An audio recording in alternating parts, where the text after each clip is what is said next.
आझाद समाज पक्ष यवतमाळ जिल्हा युनिटच्या वतीने उपविभागीय अधिकारी उमरखेड यांना निवेदन दिलेलं आहे।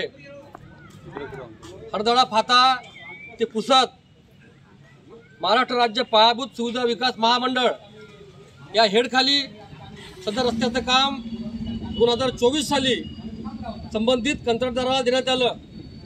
अद्यापही वर्ष उलटूनही सदर रस्त्याची दुरुस्ती होत नाही। हरदळा फाटा ते बिडूळ या रस्त्याची चाळणी झाल्यामुळे अपघाताचे प्रमाण वाढले आहे।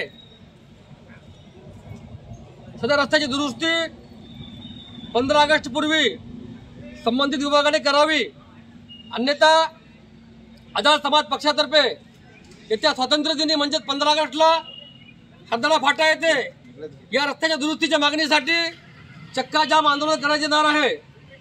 याची प्रशासनाने नोंद घ्यावी, ज्याकरिता आज अधीक्षक अभियंता महाराष्ट्र राज्य पायाभूत सुविधा विकास महामंडळ यांना एसडीओ मार्फत निवेदन दिलेलं आहे। धन्यवाद।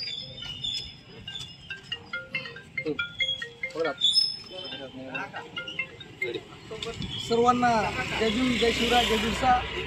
आज दिनांक 30 जुलै 2025 उपविभागीय दंडाधिकारी कार्यालय उमरखेड यांच्या कार्यालयामध्ये यांच्या प्रतिनिधीशी या ठिकाणी आझाद समाज पार्टीच्या वतीने जे महाराष्ट्र शासनाने जनसुरक्षा विधेयक पास केलेलं आहे, हे नागरिकांची गळचेपी करणारं विधेयक, नागरिकांवर अन्याय करणारं विधेयक, पुरोगामी चळवळी दाबण्याचं एक या महाराष्ट्र सरकारचं षडयंत्र, या महाराष्ट्रामध्ये सामाजिक परिवर्तनाची लढाई लढणाऱ्या कार्यकर्त्यावर बंधने टाकण्याचं, एक कंट्रोलिंग करण्याचं एक प्रकारचं हे षडयंत्र आहे।